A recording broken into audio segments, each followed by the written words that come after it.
Hello friends, I am Chevee and this is Earth. The board game, not the... You get it. You clicked on the thing. You understand. Earth, the board game, designed by Maxime TARDIF and published by Inside Up Games. This was a Kickstarter that I completely missed. I have no idea how. But I picked this up at Origins 2023. That was in June, so 6-ish weeks ago. And I have recorded 33 plays in 6 weeks. I mean, there you go. That's the review. We could just cut it here. Thanks for watching. If you like what I'm doing here, I really like this game a lot. And I didn't know anything about it. Like I said, I missed the Kickstarter. I got to Origins. I ran into a friend, asked him if he'd seen anything interesting. He said, there's this game, Earth. He said it's kind of like a mix between Terraforming Mars Ares Expedition and Wingspan. And I went, sold. Where do I go buy it? So I walked over. They had two. I picked one up. That was it. So what is Earth? Let's read the box. Let's read. Between the lions. This says, Earth is an open world engine builder for 1 to 5 players with simple rules but many strategic possibilities. It's time to create your island, a 4x4 tableau of self-supporting growth, expansion, and supply where even the cards you don't need become compost for future gain. I will agree with most of that. I would say, I guess technically this is an engine builder, but for reasons we'll get into, I would hesitate to call it that. I would call it a tableau builder more than an engine builder. I'll tell you why. As you can see, we have a table full of stuff. This is a big deck game. There's 250 some cards, I think, and they're all different. They're all unique. They do all sorts of crazy things. So this is one of those games where you're kind of at the mercy of the cards that you receive, and you got to make the best of it. This is my jam. In the game, you're building out an island. So you're going to start the game by drafting your starting setup. You're going to have an island card, a climate card, and an ecosystem, and these sort of make up your starting strategy as well as your starting resources. You're going to start with a certain number of cards in hand. If you can see, I'm starting on Santorini here. Santorini says that I get 4 cards in my hand to start. I compost none of those cards, and I also get 4 soil, or what we call 4 money, right? Because we don't call things correctly here.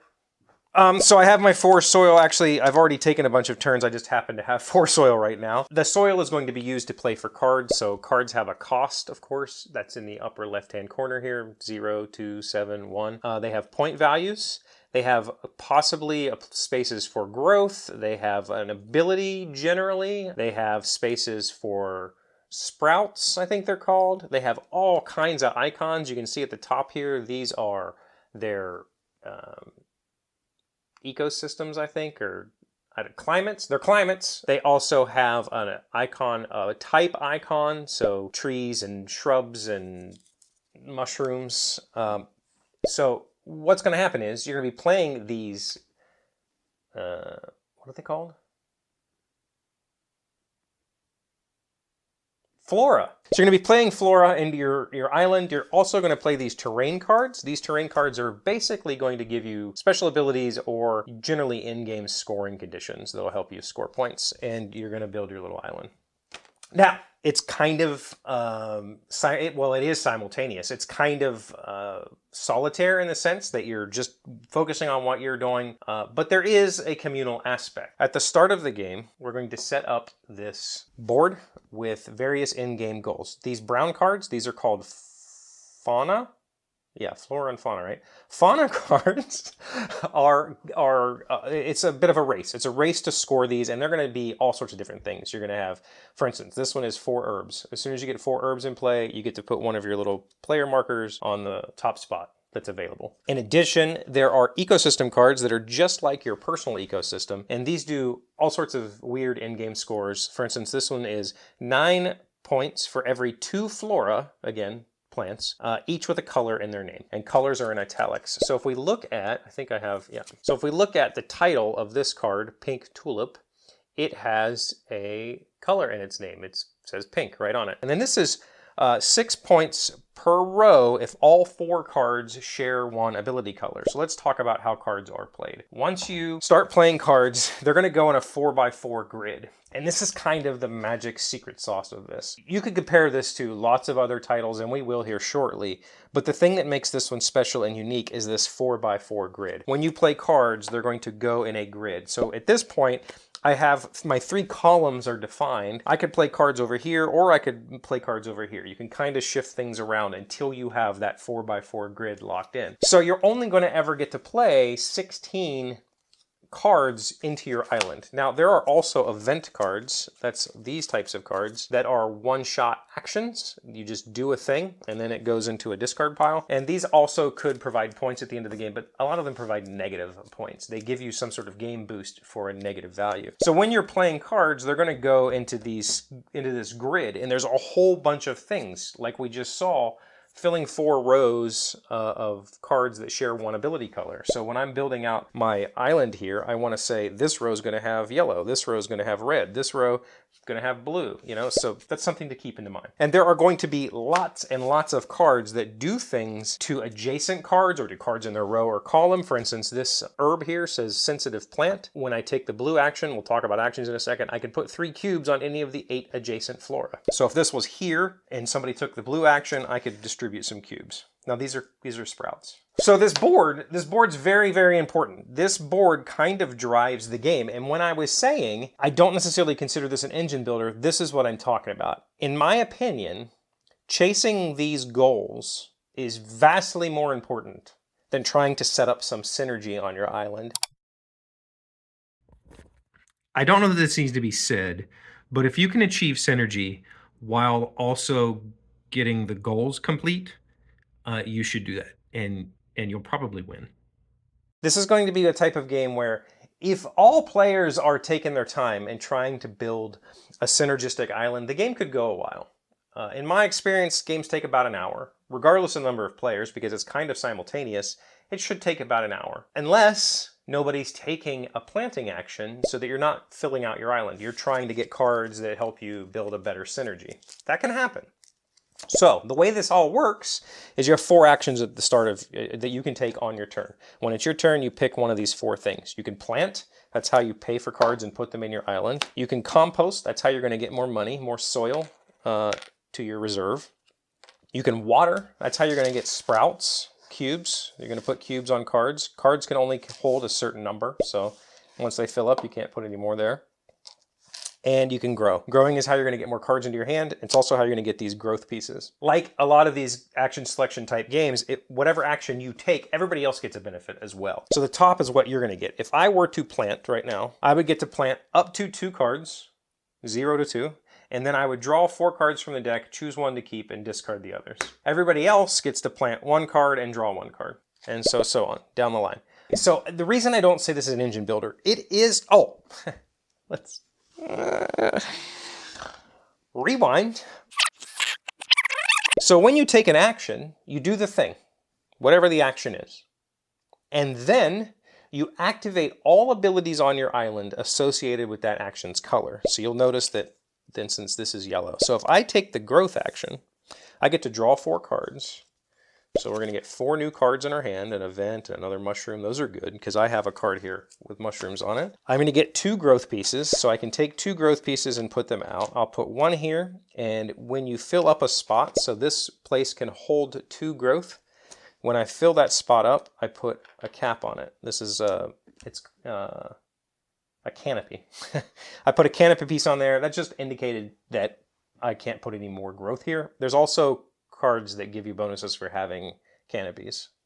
Like these, if you've played any of these games, you know what I'm talking about. Everything is connected. It's all like everything works. There's things that target every aspect of this. Soil you have left over, cards in hand, whatever. There is something that will help you. So I'm going to go through my board from top left to bottom right, and I'm going to activate all of my yellow abilities. So here I could discard a compost to get an extra growth. I could get 2 more growth. I could lose a growth to get more soil. I could lose a compost to get more soil. So when you're playing cards, where you put them on your island is important because there's a whole lot of things that trigger off of mushrooms in this row or adjacent herbs or, for instance, this guy having having a row with all 4 cards share the same color. So if I was going to play this guy, I could put it up here or down here because it's either red or yellow. It would count as both. So that is important, as well as the order that you put them in, because then you can do a little bit of engine building. There is a tiny bit. For instance, I've got a card here that says I can compost. Here, I'll show you. We should probably be more professional about this. I've got this card here. Hopefully it'll focus, that says I can compost a card from my hand to get a growth. So I've got this out. Let's say I take the red action. I'm going to compost a card from my hand, which basically means take a card from your hand and put it in your compost. That's 1 point. It's also, you'll see here in a second, as a resource. If I also had this card out, Pink Tulip, which I want to play because it's got a color in it, this says I can discard a growth to gain 3 money. So if it comes after this card, that would mean I could get a point, take a card out of my hand that's not worth anything, make it worth 1 victory point. I could get one of these tokens, and then I could immediately spin that token to get 3 soil. So there is a bit of an engine. To say it's not an engine builder is also not true. But I would say that that aspect takes a back seat to trying to fill these goals, because these goals are a race. Those 15, 11, whatever points you're going to get, that's big. That's big points. There are cards like my mushroom card here that says I can earn points depending on the number of mushrooms I have. I could get up to 30 points if I have 7 mushrooms. I think it's 7. That's good. That's great. But getting 2 of these goals is the same thing.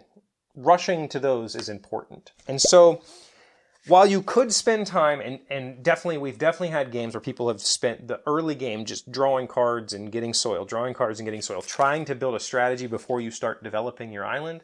That can work, but I would say racing to the end goal, racing to these goals is more important. So the game ends, and this is vital, whence? Let's just freaking say whence. That might even be correct. The game ends when somebody plays their 16th card. So when somebody fills up their island. Filling up your island is also worth 7 bonus victory points. So if you do it, you get to go, boop, I get 7 bonus points. The first person, I should say, to do that gets 7 bonus points. Once that happens, we finish the round, game over. That's Earth in a nutshell. And it is fantastic.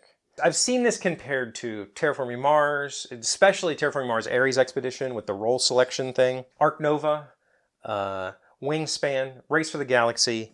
I would say it is comparable to all of those things. And I also love all of those things. There's a reason why I love this game. And it's because I love all of these things. This is my thing. Getting cards, getting limited resources. So you're getting just a random selection of stuff and you have to make the best out of it. That's my jam. This is right up my alley. And the reason that this has gotten 33 plays in 6 weeks is because it takes an hour. We play 2-3 games a night. When we sit down to play, it's never just once, because you get done with one and you're like, let's go again. That was fun. I felt like my score wasn't reflective of the heart that I was putting into it or whatever. Let's try again. That's the reason why this is sitting at top for me right now. These other games I absolutely love, and I will play them all tons of times. This game, though, is different because it's so fast. And because there's this spatial thing going on here that really takes a decent amount of brain power to sort out. When I sat down for my first game, it was overwhelming. Like I said earlier, all of this stuff is connected, so everything has cards that are associated with it. Caps have cards, growth pieces have cards, the spaces on, the available spaces on your cards, the color of your cards, the point value of your cards, the cost of your cards, there are things that are triggered off of that. For fauna cards, there are dozens of fauna cards that could be your initial goal, and they're double-sided. So when you're shuffling these up, you're getting a unique setup every time. For ecosystems, there's even more, and these are also double-sided. So you're getting a huge variety of things that matter at the start of each game, and you have to kind of keep all of that puzzle in your head, as well as play the cards out in a grid that makes logical sense for scoring abilities, for activated abilities, for your starting whatever abilities you have from your starting island. This is fantastic. It's a very, very, very good game, and I see myself playing this forever. When these kind of games come into my life, started with Terraforming and then, Wingspan and Ark Nova, like those are games that we put everything else on pause for years to play, and nothing else got played. I mean, come on. We definitely played other things. But for this one, this will stay in rotation forever, I think. It's that fantastic. I'm blown away by it. Really am. It also takes a while to click. So when you first sit to it, like I said, it's a bit overwhelming. You've got all of this spatial puzzle to keep track of, plus a race to these 4 goals, plus 3 ecosystems that are providing various scoring abilities. It's a lot. It's a lot. In fact, I think the rules tell you when you first sit down to play the game, don't use these 2 ecosystems. Just use the fauna. Just use your own personal ecosystem. Leave these in the box because it is overwhelming. And I think that's fair. I think it's very, very fair. They are very...